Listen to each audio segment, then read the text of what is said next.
Hey guys, before we start the podcast, I just wanted to let you all know that my husband, Bert Kreischer, is starting his new Permission to Party World Tour in Rockford, Illinois on September 18th with all new material. He's been off the road for almost a year and he's ready to get back out there, and I'm ready for him to get back out there. Tons of dates and cities. Go to bertbertbert.com to find a show near you. I was just like, oh my God, if we have to hear about his eel searching for her cave one more time, I was like, gag. So you Listen, I'm bringing the opinions. I love the opinion. Yeah. So she's sleeping by herself. And so she's crying a little bit at night. Yeah. Oh. She's still not eating normally. Poor girl. And I just think she's a little lost. I think she's a dog that likes other dogs more than she likes other humans, actually. Mac likes humans more than dogs. I think Izzy likes dogs more than humans. I think she's a pack. I mean, Izzy loves us. But Bert and I were just yesterday driving around going, they are very different animals. Like Mac, I think Mac really thought he was a person. Yeah. Like He was. absolutely. He thought he was a person. Yeah. Where Izzy's she knows she's a dog. You know. Yeah. She's like, where's the squirrel? Who do I chase? I think Mac really thought he was a human being. And that he should sit at the table when we did. And, you're on the couch, I'm on the couch. And the house is very quiet without him. As soon as the back door opened, he barked. It didn't matter if it was me. It did not matter. He barked. Izzy never barks at anything. Like, it's just silent. So he left a really big hole. And, we always knew he was a big personality and a big dog. But just a big personality. Yeah. He was a big Big in every nuzzler. way. Yeah.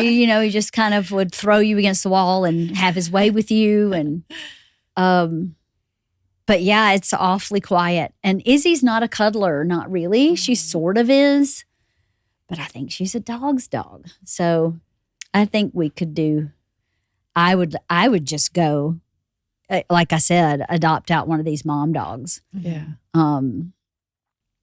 Because they're only like 4 years old. Oh, yeah. They're not that old. Yeah. And Izzy's 6 already. So if they have 4 years together, Right. Izzy's not living 4 more And years. they're They don't live to be 10. usually so calm, like if they've been a mom.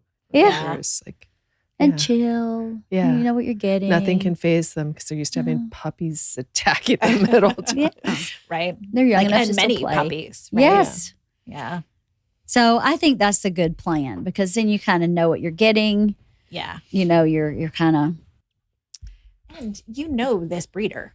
Mhm. Like they're not gonna steer you wrong. No. Like you've gotten several dogs from there. So they're gonna get you somebody that's gonna work for you. Well, the cool And thing with is Izzy, when Priscilla died, Izzy was 1 year old, right?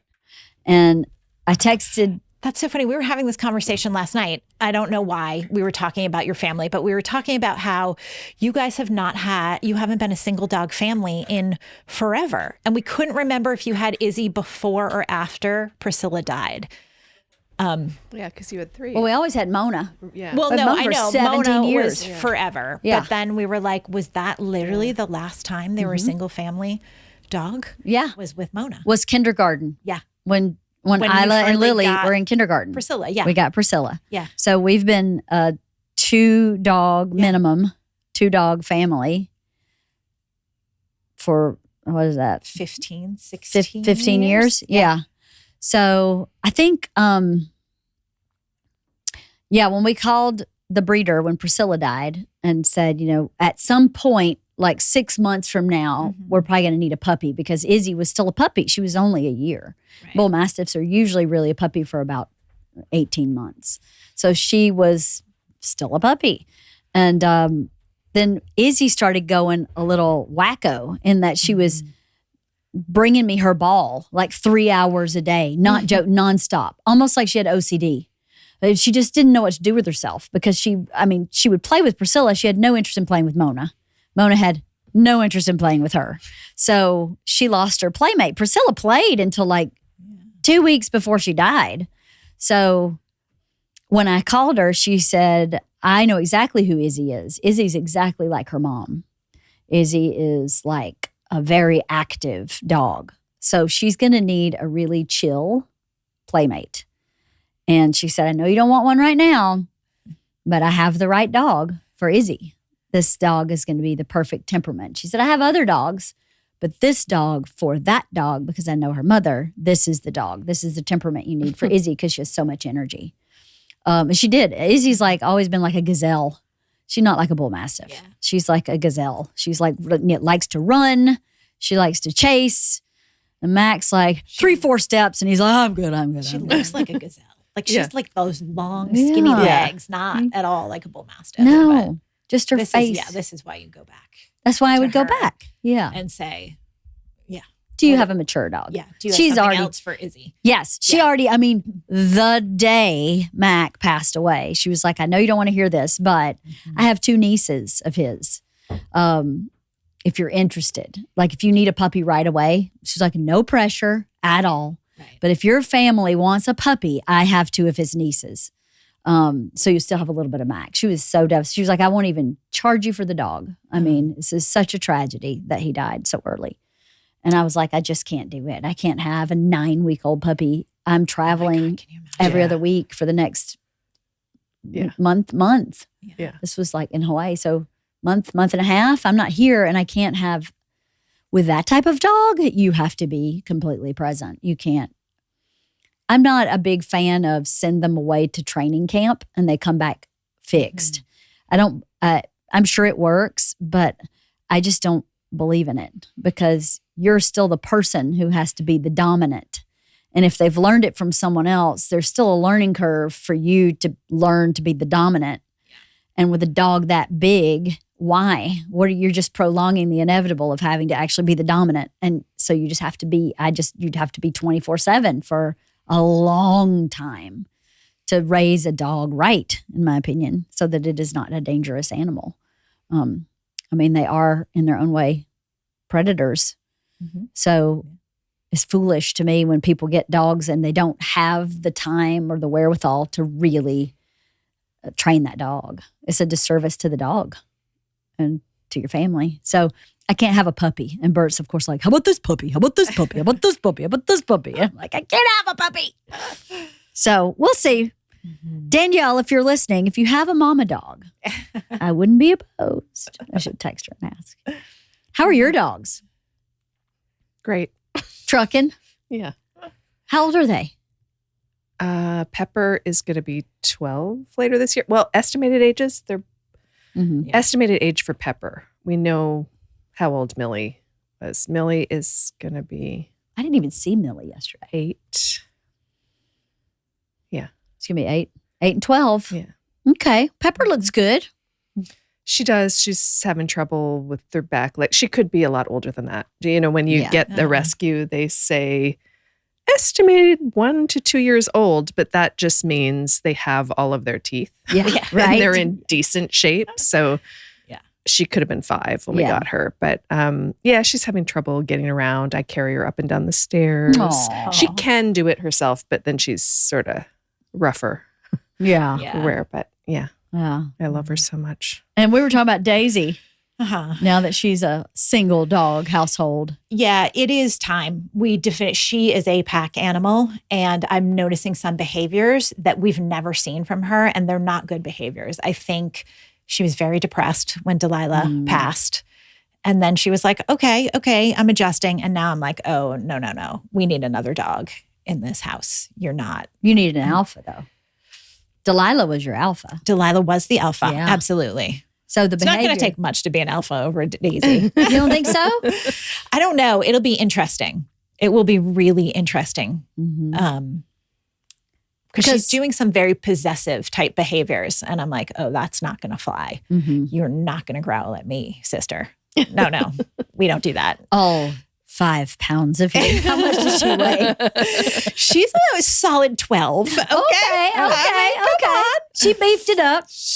Come on. No, she was. We slimmed her down. She was like a little rotund, like whatever. She's better now. Poor little girl. Aww. Yeah. Would you get a little bit bigger dog, like a 30-pound dog?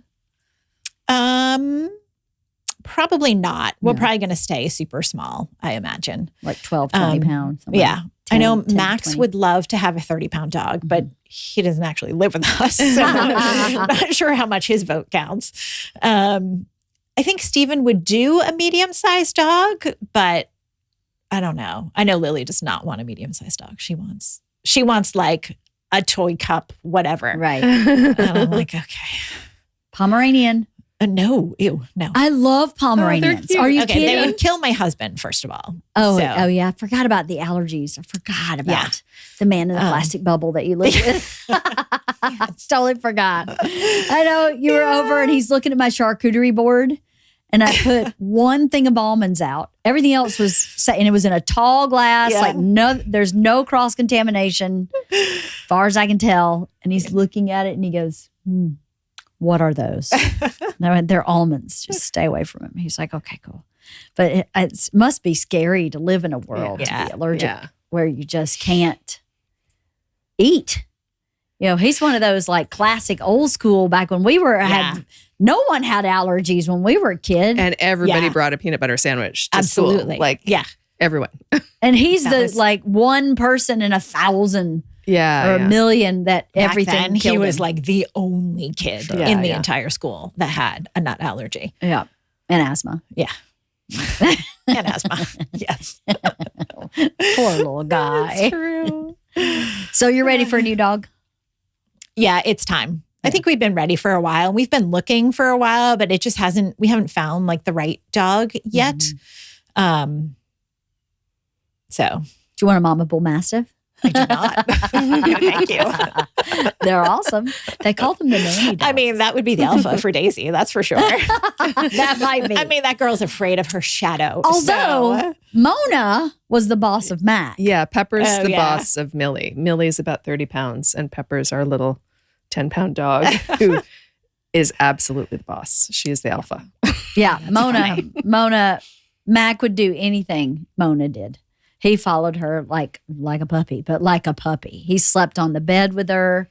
If she was sunning in the yard, he would sun in the yard. I don't know if he felt like she was his mother or that it was his job to protect her. I don't really know what his thought process was, but he was so attached to Mona. It was adorable. Yeah. We have so many pictures of the two, and she's oblivious. She's like, okay, whatever. But he's just with her wherever she was. I thought he would have been much more sad when she passed away, but I think her health had gotten so bad. I think he kind of got it. He knew, yeah. Yeah. I don't know. What's going on with your cat situation? I was thinking about that the other day. Well, Frankie is gone? at college with Isla and living her best life. Oh, good. We figured out a lot about Frankie. I think that Frankie is abnormally territorial with other animals of any type. So I think she is a single animal household who was brought into a 5-animal household. Right. And she had bad bathroom habits because of territorial issues. She has had zero bathroom. She's had zero bad habits entirely in this apartment with 2 roommates and no other animals. Like every single problem we had with this cat is gone. Wow. But I think she was just highly territorial. And I think that because I tried to socialize her with Shirley, the other cat, and it went so horrifically wrong every single time that it was cruel. Yeah. And I couldn't do it. And, I'm good at animal stuff. Cats and dogs live together in my house, but that cat was not living with anything else, period. And so the house is it's a lot calmer because Shirley has free reign now. Yeah. She can just be wherever. I still have the dog gates up because I'm still working on socializing them. Izzy seems to be fine with Shirley. Shirley's not quite sure about Izzy, but I keep bringing Shirley in the living room and having them sit together. And Shirley hasn't quite relaxed yet. So I think I'm going to keep the dog gates up until I get Shirley kind of chill. But Izzy, I think because Izzy and Mac were together, they were chasing cats. But now that Izzy's by herself, she's like, oh, there's a cat. I mean, she did grow up with Gus. Yeah, She did have a cat for years. Yeah. So I think at the end of the day, like, I'd say by Thanksgiving, which is a long time from now, but by Thanksgiving, I think I'll have everybody cohabitating and I'll be able to take those dog gates down. That's my one hesitation for bringing another dog in, is that I think I can handle this, and I can take Izzy to the office with me every day, and I can take Izzy to the beach, and I can take her to the park, but I can't take 2 bull mastiffs. I can't handle the sheer size of 2. I mean, I did walk both Mac and Izzy from time to time by myself, but it takes every ounce of focus I have, because if a squirrel runs, I'm fucked. Yeah. And it's not about even bad behavior from the dogs. Or if a dog, like one time I was walking them both and a dog in a yard just jumped at its own fence and Mac just took off. It scared the shit out of him. And I mean, I was paying attention, but he was a 160-pound dog, and then I have another 112-pound dog, and I weigh 130 pounds. You know, it's just math. Yeah. So I don't know. We'll see how Izzy does. I'm going to give her a little more time, see if her eating straightens out. She loves coming to the office. Yeah. So if she can feel better about sleeping, if she can just adjust that, I think she may be okay. We'll see. Should be a 1-dog house. Weird. All right. Right. Anyway, book club. I can't wait to hear what you guys say about this book. I have a feeling that Kirsten didn't like it. For once, I feel like we're aligned and you didn't like it. I don't know why, but that's what I feel like. I loved it. I loved it too, actually. Again, yes. The second time. I loved it the second time. But Kirsten, what do you think about Memoirs of a Geisha? Well, I didn't hate it. Yeah, okay, good. But I didn't love it, and that is completely aside from all of the content of the book. I'm just not a historical fiction gal. No. I get lost not lost, but irritated when there are a lot of words, like every time misouage was in italics, it bugs me. Like when different, I don't know, old timey stuff. I don't know. I'm just one of these people that was not meant for black and white movies, maybe. Oh, you don't read Jane Austen and that kind of stuff? No, I do. I like Jane Austen and I like the Bronte sisters, but I don't know.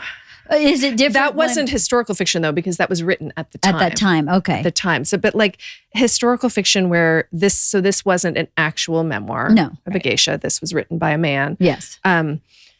I don't know. For whatever reason, I don't connect to historical fiction in the way that other people do. And I know people love it. And my daughter loves it. And I know Kathy loves historical fiction. That's one of your preferred genres. It is, yeah. Yeah. And I just... I like it too. I'm not wild about it. I just sort of am at a remove. So I didn't hate it. I definitely had some problems. Do tell. But yeah. Well, I mean, the problems are, okay. Several problems. Well, wait, before you give your problems, let's summarize quickly the book. I think in the book club, we just jump into talking and people don't really know what we're talking about. You're right. So Memoirs of a Geisha is a novel written by a man in memoir form, right? Where he's telling the story as if he is this geisha who is now a mature woman. I don't know do we ever find out how old even she elderly. Is? And maybe she elderly. Talks a little about bit being unclear. An old lady. She talks about being an old Japanese lady at the end, but I don't know what that means because I call myself an old woman right now too. Right. So she is a woman who became a geisha in the 1930s and was a geisha in the 30s and 40s and then moves to New York City, and it talks about her life in a village and how she was sold by her family to become a geisha and what that training was like and what it was like to be a geisha. Now, I want to know how this guy knew all this stuff. Oh, well, I can tell you that because that's one of the problems. One of the big criticisms of the book is that this man interviewed a famous geisha who said that she'd speak to him because he said he was writing a book about a geisha, and but that he sold it to her that this interview was more just to really understand and whatever, and instead he just stole a lot of her stories and wrote about them, and there was some sort of settlement involved. Where she sued his publishing company because the book made over $10 million, which is enormous. I mean, just for context, when Stephanie was here, she told us, and this is a very typical amount for an actual memoir, is the author is paid $50,000, and most authors will never see another cent Right. after that. So $50,000 is a lot different than $10 million. Yeah. So that's part of the big, the criticism of the book is that he was maybe dishonest about his intentions for that. And I guess she subsequently went on to write a book, maybe an actual memoir. An actual memoir. Oh, wow. Yeah. And then another big criticism is the focus on the sexual stuff. I didn't think the book was too heavy on the sex. Mm-hmm. I thought it was actually very light on sex. Mm-hmm. But I guess actual geisha feel that that's not part of what being a geisha is, that it's really about all of the artistic training, that it's about being a musician and a dancer and the traditional tea service and a conversationalist and just in general an entertainer. A hospitality person, yes. true hospitality. Yes, true hospitality. And that it's such intense training, which he definitely gets into in the book about the intense training of the music lessons and the dance lessons and the just all of the different lessons and the intense focus on the even, the kimono and the just all of the dressing and the hair and the makeup and all of it. But in the book, they do mention the misouage is the bidding for a girl's virginity. And it's was in the book, it was all these basically old men, middle-aged to old men, who are bidding on a 15-year-old girl to be the first to pay a bunch of money to have sex with a virgin, which so personally, Yes.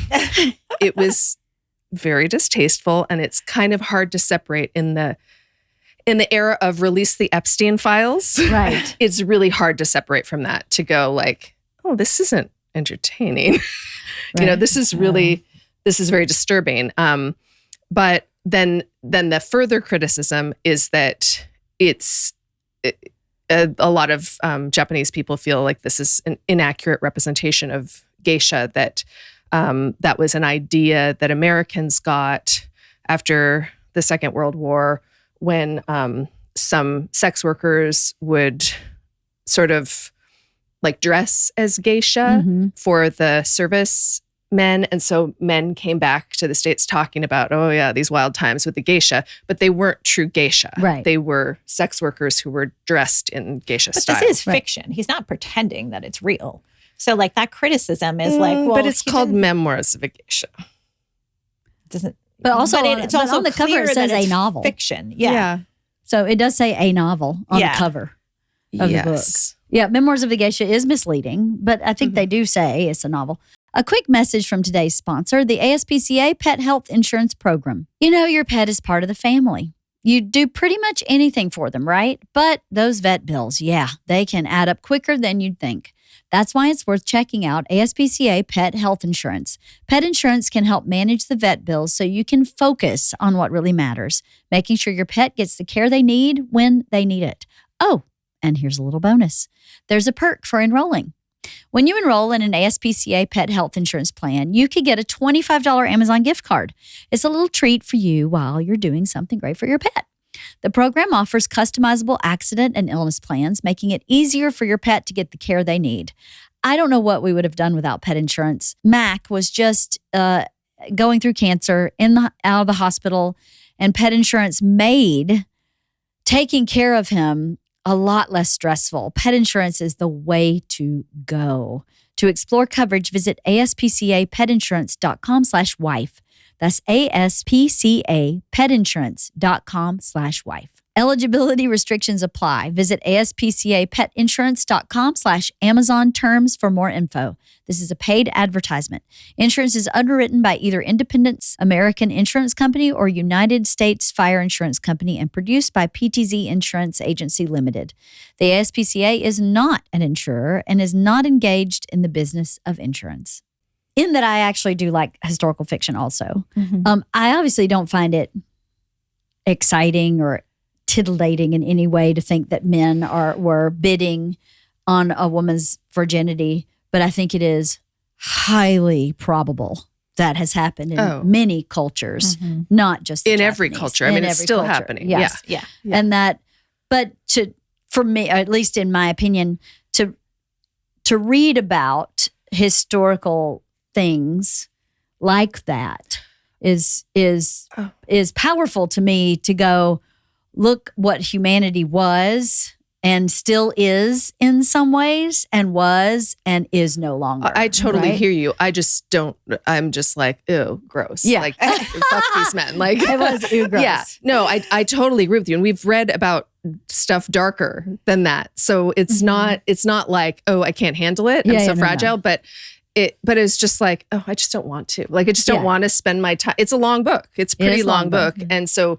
I was just like, oh, great. Another old guy who's like totally gross. And then we're supposed to go like, what's his name? Oh God, why can't I think of any of their names right now? But Nobusan? Nobusan. Yeah. So Nobusan, we're supposed to, he's a really kind man. It's all this focus. He's a kind man. He's a good friend. And I'm like, no, he's not. He's another older man who is totally fixated. I mean, he was in a jealous rage whenever any other man would get her attention. And it was completely inappropriate. She was a child. And so, all this, he was so kind. I was like, when was he kind to her? Because he was really kind of bitchy. Like he was really kind of a little bitch to her. Like, I just think he was grumpy. He wasn't bitchy. I mean, okay, there was one time when he yelled at her. But tomato. He was grumpy to her. But yeah, he's not. But I mean, it's not like, I thought, God, if this is what friendship is to this poor girl, like, that's a horrible crumb, I don't know. I think it's a representation, or a fictionalized representation of that time period. Yes. Agreed. I don't know. I totally agree. I agree that I'm sure, because it still happens. I'm just saying, I find it very unsavory to read about page after page that, oh, great, this is another old guy. What does he want? Oh, surprise, surprise. His eel wants to explore her caves. So that was another thing. The whole talk about a lot of the, I don't like that kind of, I'm like, why don't we just call it what it is? And I understand. His is looking for your. Is that what they would have said back in Geisha days? Just so you know. It's just, I was just like, oh my God, if we have to hear about his eel searching for her cave one more time, I was like, gag. So you Listen, I'm bringing the opinions. I love the opinion. Yes, right? I'm glad it's not me this time. I was going to say, this is a role reversal. I know Kathy and I dressed alike today, unknowingly, but our roles have reversed. Your roles have reversed. Yeah. I love all this contrarian because I feel very differently. And it's good to hear that, because part of what you're saying makes me feel like old fashioned and like maybe I've signed up for the patriarchy in some way because I enjoyed the book. That's what, I'm just being honest. That's what it's making me feel like. Not that you're making me feel And that I'm way, not meaning to criticize at all, because I think it's my problem with not being able to enjoy historical fiction. So it's not just this book. It is historical fiction about anything. Like, I didn't really enjoy Cold Mountain because it was historical fiction. I can appreciate that it was well written and there were some things about it that I liked, but it's not like, oh, wow, I wish she wrote a sequel. Do you know what I mean? So it's not, both those things are separate. The subject matter, my distaste for the subject matter is just honestly because I'm over it, because it's so in our faces in the news right now. It's kind of like in the way that I don't want to read a fictionalization about our president right now, because he's in my face enough. Like, I'd like some time away from that when I read. Oh, that's so funny. Yeah. I was thinking, I felt like it was super easy, because it's fiction, to sort of gloss over that. Like, all I focused on was the fact that this book was so detailed. Like, my one criticism is of the last, fifth of the book. Like, all of a sudden she finds the love of her life, moves to America, may or may not have a kid, end of story. And you're like, wait, what are you talking about? Hard agree. We've had 300 pages of massive in-depth detail and color and setting up this picture. And then all of a sudden, boom, it's over. And I'm like, oh, wait, I want more. What's happened? Totally agree. Suddenly there's this little bombshell dropped that she may have a child. We're like, what? There has been no indication in any way, shape, or form that there was a child. But like the first part was so rich in like describing everything. It was so, I don't know, like I felt like you were there. And I don't know, it was very easy to read, I thought. But I felt the same way. I felt like it was a book, it was an escapism. To me, like when I read Jane Austen, I feel like I have escaped into that world, or Bronte, or anything like that. And I was thinking as I was reading this book, I think what I miss and what I'm constantly disappointed in reading these days is a lack of that, a lack of feeling like I am in a different place. And it doesn't have to be Japan, but just like, you know, that if I'm reading about someone who lives in Hollywood, I feel like I'm in their world. And I don't feel like I get the opportunity to feel that way when reading books lately. And maybe I just haven't found the right book. Maybe that's why I keep going back when I'm reading for myself into memoirs that are real memoirs, because I feel like I can be drawn into a different world. But I enjoyed being in this world that was completely foreign to me, that I had no previous, even, not to sound shitty, but no interest in learning about. And after reading the book, the first time I was interested in this culture that I had no knowledge or exposure to at all. It was confusing then and now that a man who's clearly not culturally even Asian wrote an American man. An American man wrote this book. I didn't know if he was American, I assumed, but he definitely was not Asian. And still made me believe that world. What that to me is a huge testament to someone who has an amazing imagination and can communicate that in words on paper to make me believe I'm somewhere else. Whether or not it's accurate entirely for the Japanese culture and from their perspective, I completely respect that if this isn't accurate to what their experience of life is. But my experience of the book is that I was transported somewhere, and I kept continually as I was reading the book, and he was so detailed and so much. Even if he listened to this woman tell all these stories, there is no way that she told him every single detail he wrote in that book. There's so much imagination in the writing of this book that as I'm reading it, thinking to myself, did he live in Japan at some point? Yeah, How much time did he spend there? He had to have been in this place, because all of this is so specific and beautifully, I thought it was beautifully written. Maybe it's not the most poetic book I've ever read, but it definitely... It's pretty poetic, I would say. You think so? Yeah, I totally agree with you. I am the contrarian who just was not meant for this book. Like this book was not meant for me. In the same way that the romance wasn't, where it's like, I can appreciate that. You mean the Parasol book? No, not the Parasol book. I mean the historical fiction Okay, not that one. Novel? That was just bad. But the other one that we read that was like, well written. You know, every the teenage summer one? after. Yeah. But I don't know why can I called it the appreciate teenage that one. this It's was not. this was well written. Yeah, it was a well-written book. And absolutely. The detail and everything. And I'm sure much of it is very historically accurate. Yeah. I would imagine. I mean, it really felt authentic. It did. Especially as regards to the war and the depression there. All of that, anyone could Google at this point. I mean, when he wrote the book, I'm sure that was easy enough to access just historically what happened in the culture in Kyoto in 1930, whatever, to be able to lay that as a background for what he was writing about. But I enjoyed, even though I didn't, enjoy it, I enjoyed her navigation of survival, right? So the story really is about, in my opinion, someone's survival and being plucked from their home against their will and sold into a life they had no choice about. At like 9 years old or something? 9. She was little, And how she had Hatsumomo, or I can never say her name right. The bad guy in the book was another geisha, and she was so nasty. And just to watch all these dynamics in the family and, mother and auntie and all the people in the Okiya, is really kind of what people deal with in families in real life.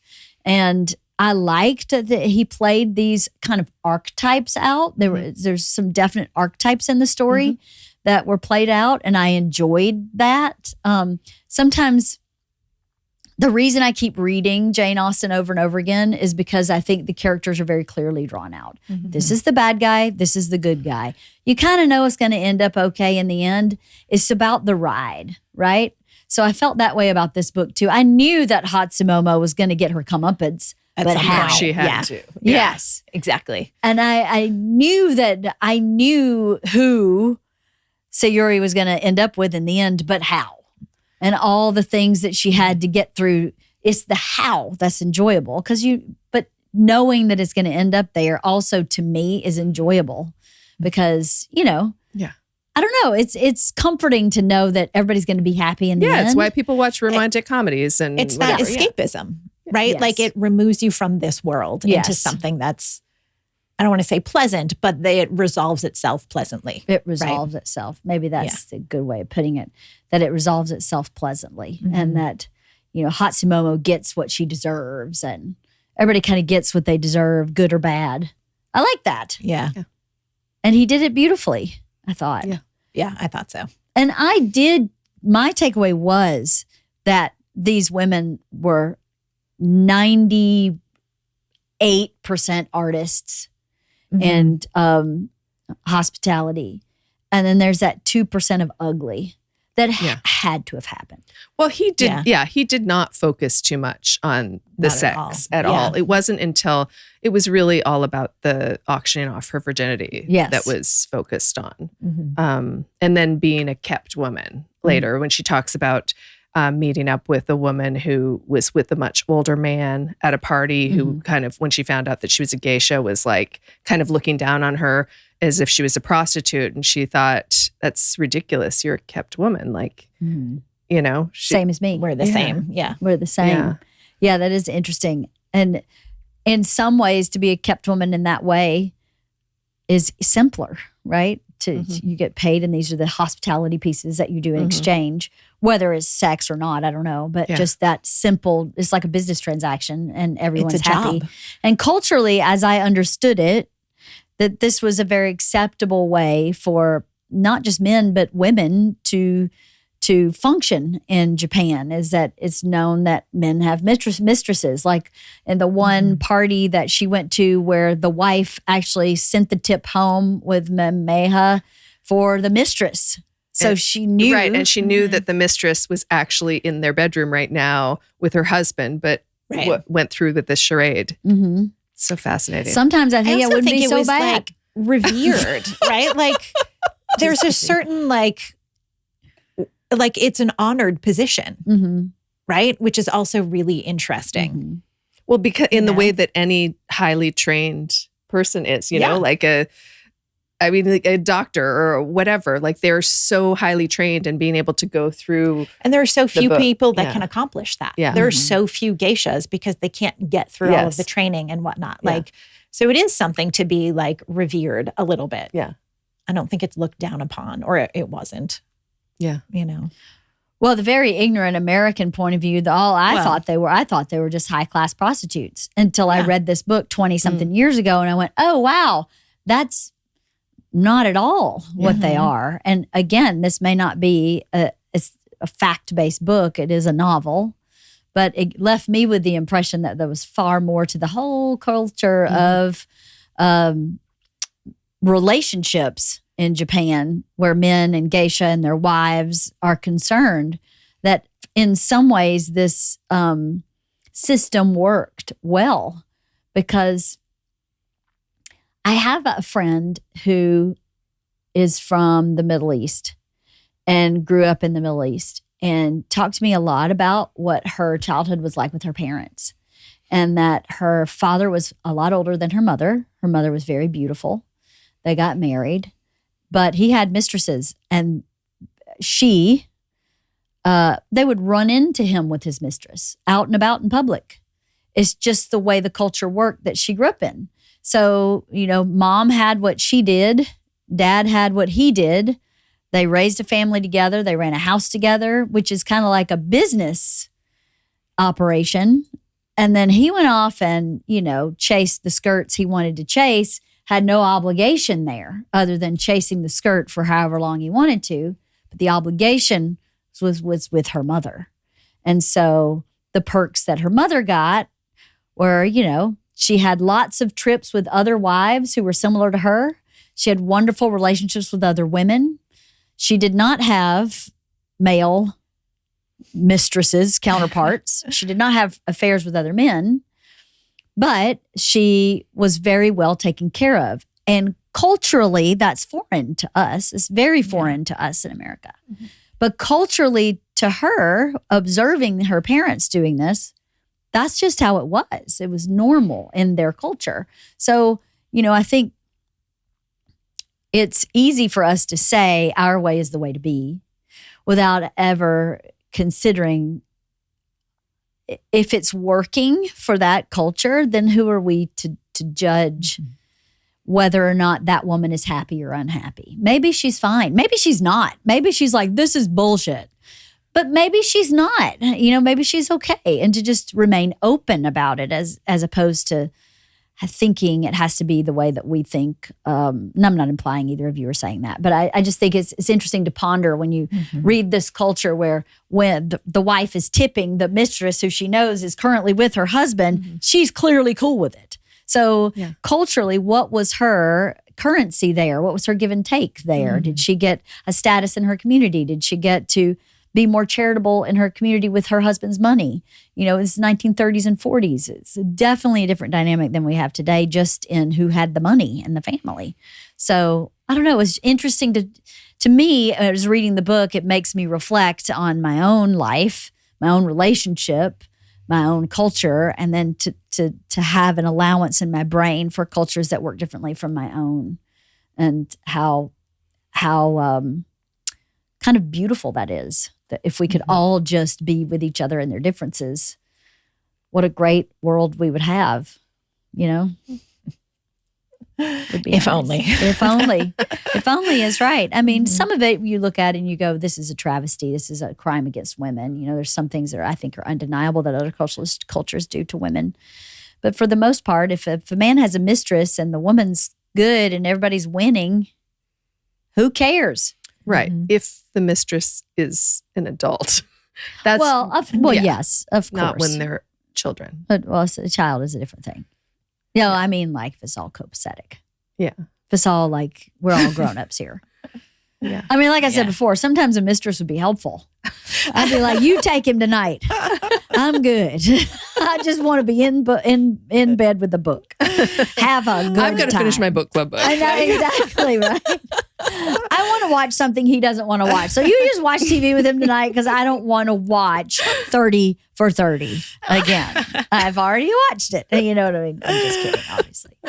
This episode is sponsored by BetterHelp. We've all done it before. Turning to our barista, hairdresser, or random stranger in the bathroom for life advice. As fun as they are to talk with about everyday topics, when you're looking for help about relationships, anxiety, depression, or other clinical issues, they may not have all the right answers. Instead, get guidance from a licensed therapist online with BetterHelp. There is nothing better than picking up the phone and calling a therapist or being online with a therapist, asking a question for which they are trained professionally to help you figure out for yourself, answer, make your life easier. You wouldn't just go to your neighbor to fix your car unless they were a trained mechanic. Going to your neighbor for advice for real problems is probably not the best way to go. BetterHelp therapists work according to a strict code of conduct and are fully licensed in the U.S.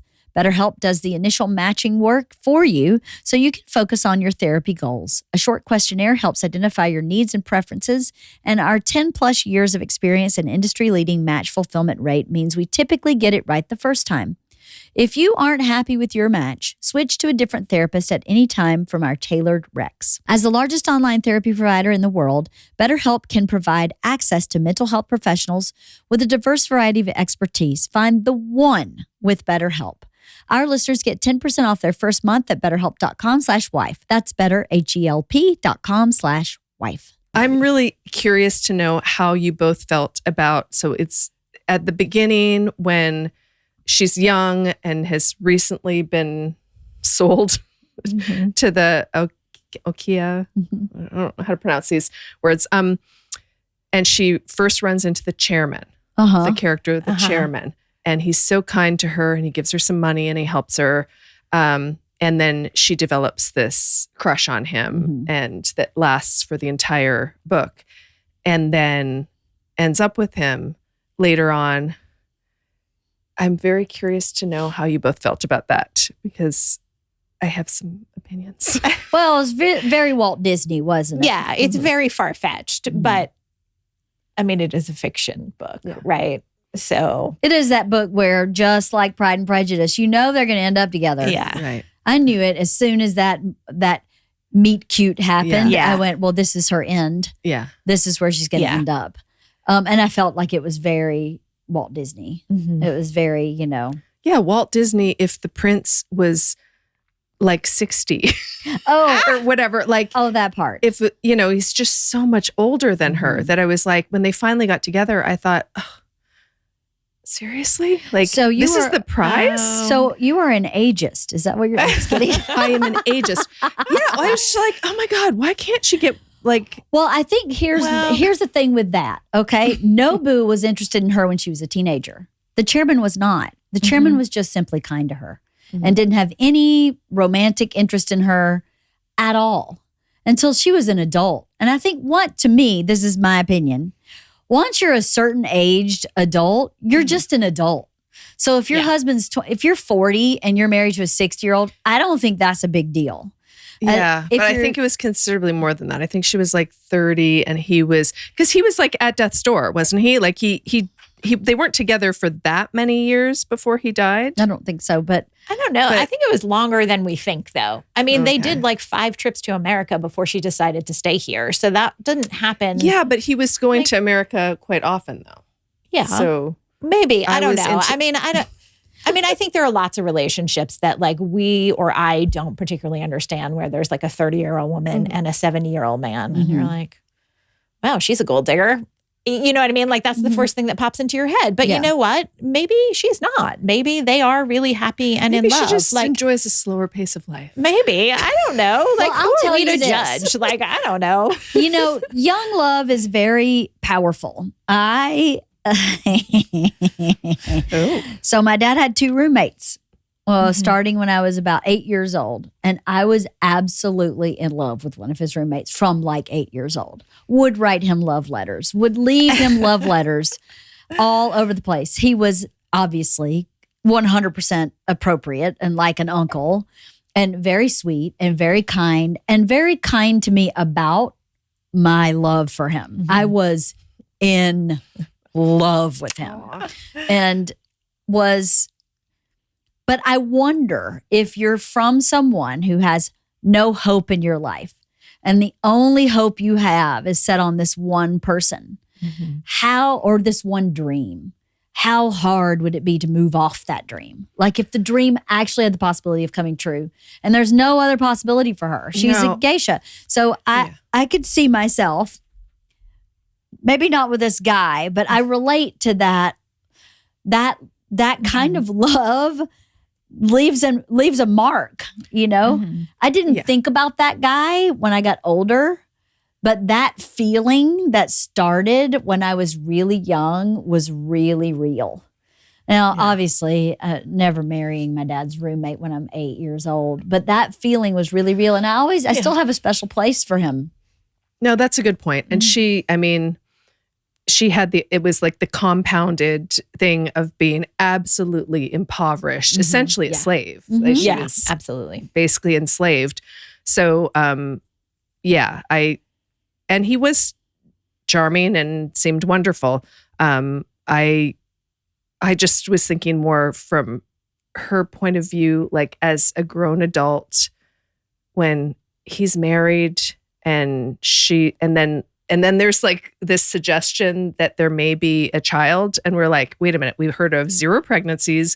We heard of 0, like nothing. Yeah. I mean, nothing at all. We heard of nothing other than her entertaining as a geisha. And I'm like, how would that have worked? Like, who cared for this child while she was entertaining and whatnot? I don't understand. Did you call bullshit?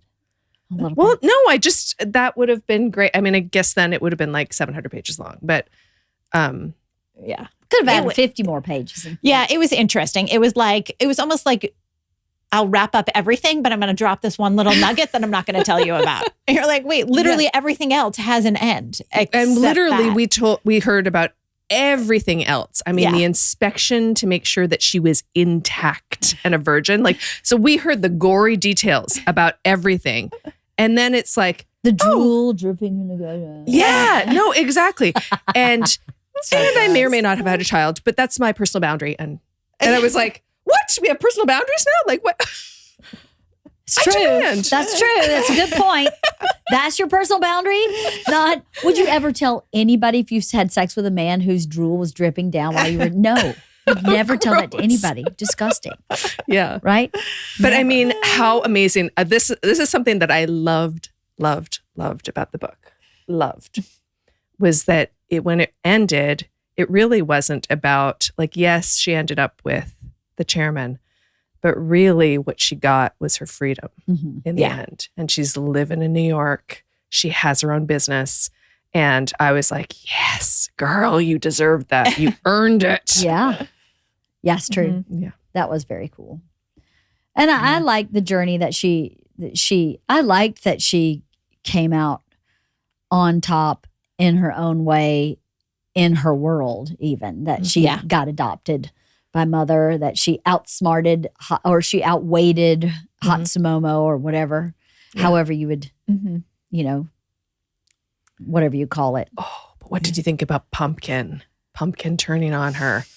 Ooh, that kind of killed me. Yeah, I know. Yeah, that was sad. hard. That was very sad. But Pumpkin was poisoned. Yeah. She ruined. was, but she also kind of had a point though, because Sayuri was always so unusual and beautiful looking that she that was her privilege. You know, she was poor. She was, really, under enslaved, etc. But she had these incredible eyes and she was destined for something. And so she was treated with a lot. She was treated better. So, which is, Meha taking her under her wing and whatever. And so I feel like Pumpkin, even though it was so horrible, I feel like it was rooted in something of like going, you have no idea how privileged you are. And you walk around like, oh, I'm really sorry that it turned out this way. And then it was a little bit, naive of Sayuri to just be like, oh, and we can be friends again. Yes, that's true. Well, she's naive throughout the whole book. Yeah. Like every step of the way. You're like, girl, come on. I know. Yeah. There's a lot to the Baron's house, right? Yeah. I was like, just don't go. Yeah. Just don't go. And then when everybody says, don't go. Right. And she goes. Yeah. And he, and she said, I'm going to stay here. Nope, just come with me. Stop being a silly girl. And all of what's interesting about that, especially written by a man, is that I don't know about you guys, but I've been in those situations before where you're like, no, here's my boundary. And then they'll say to you, stop being silly. You're being silly. Do you really think I'm going to do anything? And then you follow because you don't want to be that girl. And then the next step happens. Yeah. And you go, no. And they go, seriously, do you really think that's who I am? I've been in that situation a bunch of times with guys where you go, and you still take the bait, until you're a certain maturity where you go, oh, no, I've been down this road before. Yeah, I know how this ends. No, right? Even if it doesn't end in like an assault. I don't even mean that. But that they go, no, trust me. And you do, and then they break your trust. And then trust me. Don't, and then they put it back on you. Yeah. You're being ridiculous. You're being silly. Yeah, trust me, even though, have you done anything to earn my trust? Yes. No, I've never been trustworthy ever in my life. But trust me, you were a silly girl for not trusting me. Like, so absurd. It is. But and so common. Exactly. Yeah. It's so universal. It still happens to this day where women, I think, want to believe and don't want to be that person who's not cool, who's not cool. Oh yeah, he's never going to do anything like that. And then you go in and he get us the next step and you say no. And they go, no, I'm not going to do that either. And the next step. And then, no, I'm not going to do that either. And all of a sudden you're naked. You're like, how did I get naked? Well, if I got naked, I may as well just finish the transaction here because I'm the one that went to naked. That's kind of what she did in the book, is she just kind of at a certain point was like, well, now I kind of have to, because I let all this other happen. And it's really about the kind of like, not smoke and mirrors, but like the manipulation. Manipulation. They manipulate you into thinking that you agreed to it, but you didn't really. I don't know. That little section, that part where she was with the Baron and he was slowly getting her to do what he wanted, I felt like had been repeated, at least in my life, so many times, maybe not even sexually. Maybe not even that. Maybe just like to keep drinking at a bar, or to drive home when you've had too much, or just to make a bad decision. To get on an elevator where you're like, there's a guy who's kind of weird. Yeah. And you're like, oh, I don't want to be a jerk. Yes. Instead of just following your gut. Yeah. Yeah, I really related to that moment and thinking that that's something that I hope our girls are better at. Yeah. Than we were. And why do we continue to be like that as women? Yeah. Why do women continue to do that? If they do, maybe women, our kids' age are like, yeah, he can fuck off. I'm not getting on the elevator. I don't know. But to have a man write that, you wonder, has he done that to someone? Or has he just heard about it? Yeah. What is it? I don't know. Deep thoughts. Memoirs of a Geisha. Yeah. Well, I have to say, I liked it. I think almost as much as the first time I read it. I really enjoyed it because I felt like I was in a completely different world. And I did enjoy the historical pieces of it, even though I know they're probably not accurate. I'm never going to read a history book about 1930s Japan. So I felt like I got a layman's education on a small part of their culture during a different time era, which was really enjoyable. And I enjoyed learning about what a geisha has to do to be an accomplished geisha, kind of what the rank system is of who does what. And you know what? As I've gotten older, hospitality is means a lot to me. It means more to me, I think, than I realized until recently, probably the last 3 or 4 years. I've realized how important hospitality is as part of my value system. So to read about hospitality in the way that they pour drinks for everybody, that they put their coat on, that they walk them to the door, that they walk them to the bathroom, which seems subservient if you look at it in a certain light. But to me, I looked at it as an elevated form of service, which is kind of what hospitality is to me. So hospitality to me is making sure every person that comes to my house or to my party or on tour with Bert feels welcome, feels like they have what they need, feels like they can easily ask for something if they don't have it, who feels like they are taken care of, and not in a subservient way, in a way of really feeling valued and seen and respected. And so that hospitality piece of reading about these geisha and the extreme pieces of hospitality they kind of functioned with, I really enjoyed reading about, because I felt like, well, how in my own life can I do even better? Because that means something to me. It's not everybody's value system. That's cool, but it is mine. So I like that. What about you, Kathy, since you liked it last time too? You'd read it before. I liked it both times. And I can't remember the first time I read it if I didn't like the ending as much as I didn't like it this time. I feel like I did, but I think that may just be 20 years of hindsight. Like, oh, I thought this then too. I honestly have no idea. I can't remember what I thought yesterday. So that I thought it back then, who knows? But yeah, I loved it. It was super easy to read. It was really easy to get into it. I didn't want to stop reading it. I had long chunks of time where I could read it, which was really nice. Mm-hmm. So yeah, I don't know. It felt like an escapism. It felt like a really pleasant world. Mm-hmm. Not every piece of it, obviously, but like it was really enjoyable. I thought it was good. So I'm glad we read it again.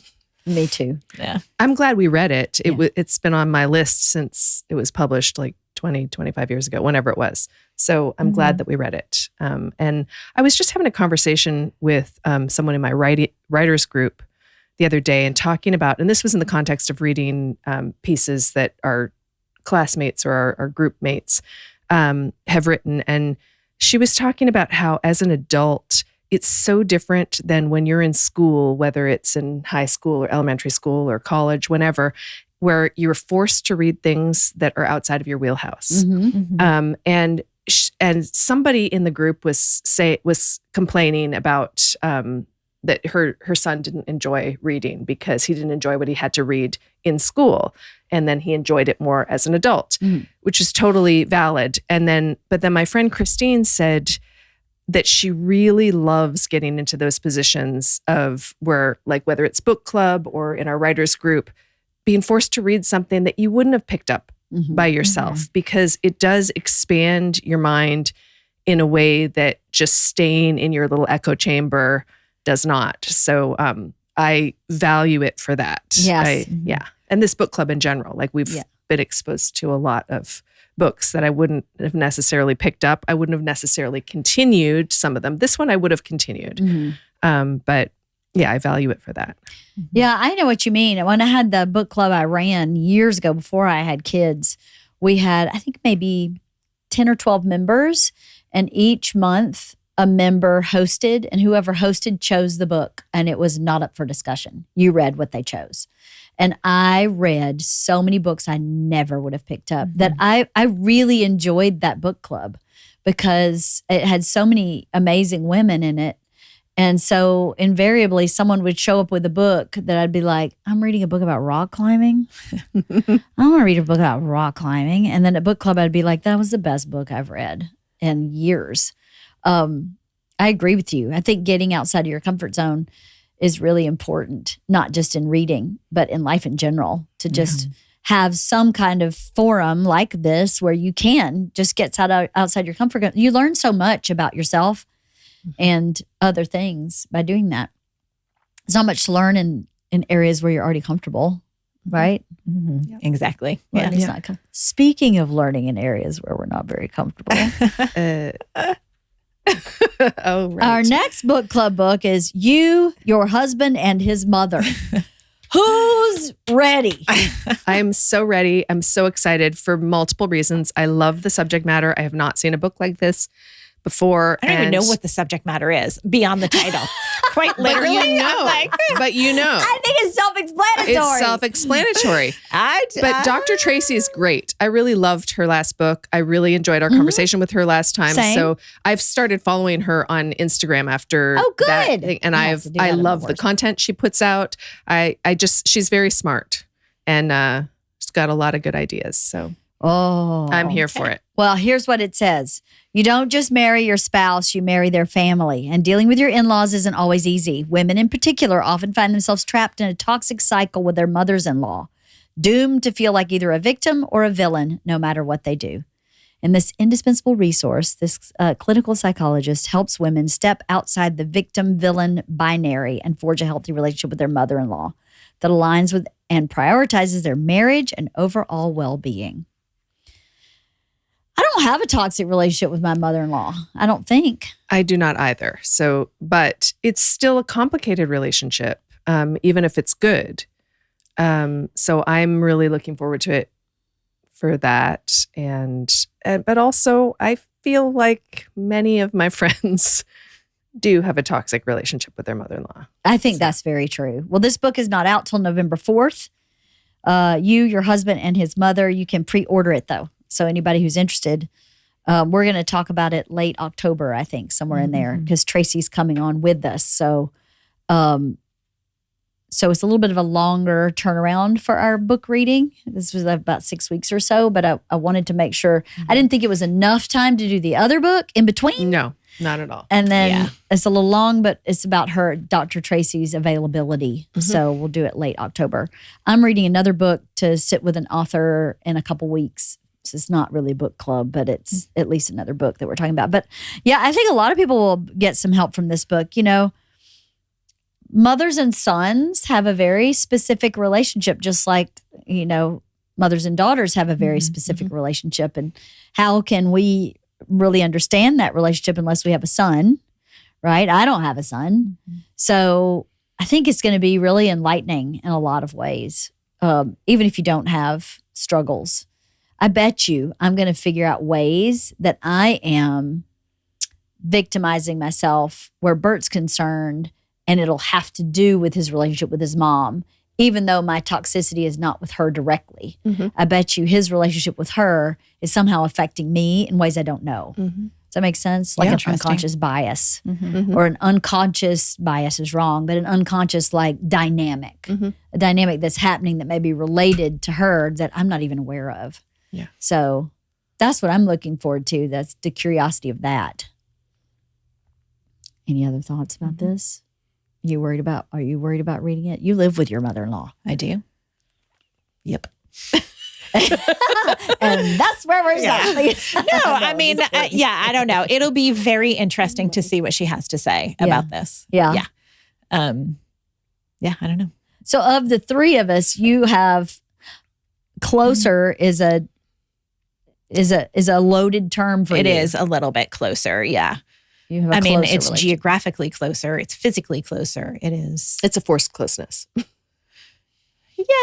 I mean, yes and no. I mean, you know, I don't have a toxic relationship with her. You for sure don't. No, for sure. You know, there certainly have been challenging periods in our relationship and our dynamic and our marriage, but like not toxic. No. So I definitely would not say that your relationship with Lenore is toxic, nor hers with Stephen. Right. It's not toxic. But it's inherently more challenging because you see your mother-in-law every day. Yeah. I don't see my mother-in-law, not even every day, but like not every month, not every few months. No, me neither. I see mine every couple months. I think I have a pretty good relationship with mine. Of course, I couldn't say otherwise, could I? I'm just kidding. I do have a good relationship. And I mean, it'll be interesting to see what she has to say about it. Like, I'm curious to know what her take is on it. Like, what is so toxic? If that is really what she's saying. So it'll be curious. I'm curious. I think some women do have. I think some mothers. Okay, here's what I've been told by people. Now, I don't know because I have no siblings, but I've been told that the man goes with the woman's family, typically. So like if we got married, Bert and I got married, typically I would gravitate toward my family for support, for holidays, for fill in the blank, for my own personal support, for support from the family.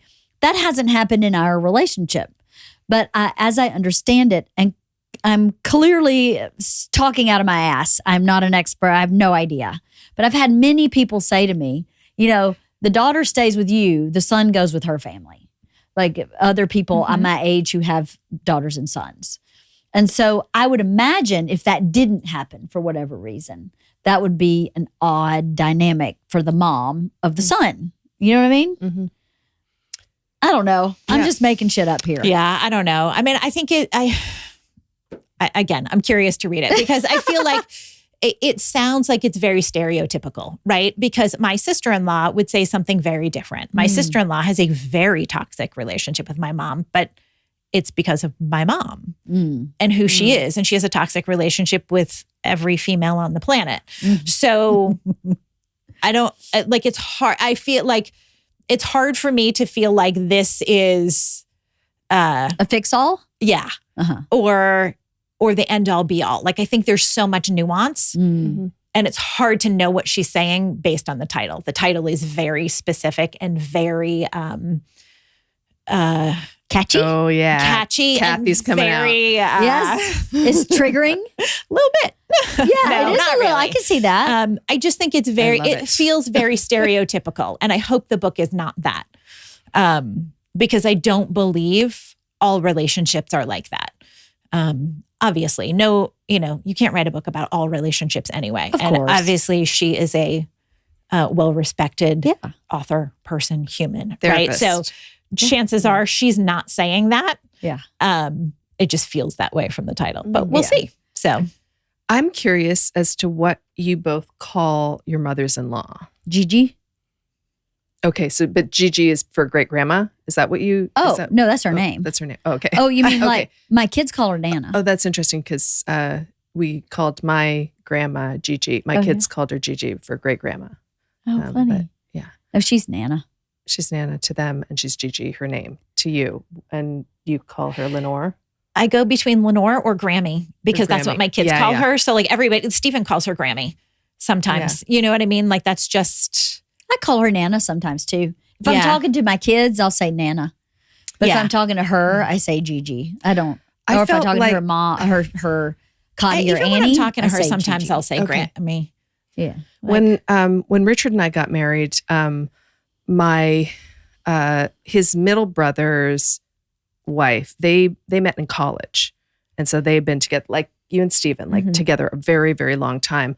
And she calls my mother-in-law mom, and so my mother-in-law asked me when we got married, "Are you going to call me mom now?" And I said, "I mean, no disrespect, but I don't feel comfortable with that. I have a mom, like." Yeah. And I just don't. And she's like, "Well, what about like?" So we had a really fun conversation where we were puzzling out because they were not people who were comfortable with us using their first names at that time. Mhm. Like, Was that too informal? Little. yeah, they old were. school. She was just more proper than that and was Uh-huh. not comfortable being called by her first name.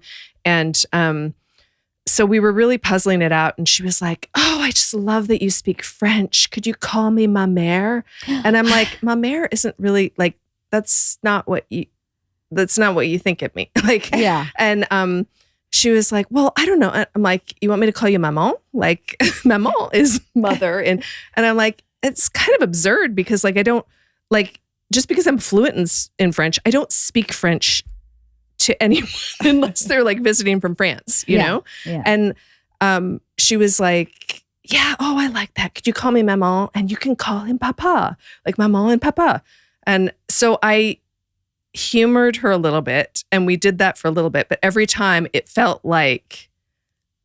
just felt so absurd. Yeah. Like to all of a sudden go, "Maman, would you like to?" Oh, yeah. It just felt so. And so I would just laugh every single time. And so, yeah, as soon as we had kids, I just defaulted to calling her Nana because that's what she likes. That's her name. From them. Yeah. But yeah, I just think it's so interesting because a lot of my friends just say mom. Like, and my sister-in-law, her mom is still alive and she's very close to her mom, but she calls my mother-in-law mom. And actually, I think both of my sisters-in-law do. And a lot of people That's do weird. that, but Yeah. I'm just not comfortable with that. No, I wouldn't. I wouldn't be comfortable with that either. Even though I don't have a great relationship with my mom, it's still weird to call Lenore mom. You know what I don't mean? Like think- that's yeah. strange. I don't think my sisters-in-law would have been okay with that. It would feel weird to me also, but I was the great disruptor. I came in and like disrupted the family dynamic. I feel like not because I did anything other than just show up. I was the first major relationship of the 3 kids. And I think that in and of itself, they're such a kind of tight family that it just caused a disruption. And Cotty was so young when I showed up. She was 19. And I think that she was like, who the fuck is this person that you're now, my mom likes you. I'm at college and you're hanging out with my mom. I think she was so young. 19 is still pretty young. So I think if I had called her mom, I think Cotty would have skinned me alive. That I would have been a 32-year-old completely skinned person if I'd started calling her mom. No way. She's always just been Gigi. Sometimes I just call her G. Oh, they're pretty laid back. Yeah. Those Kreischers and Al, G and Al. Mm-hmm.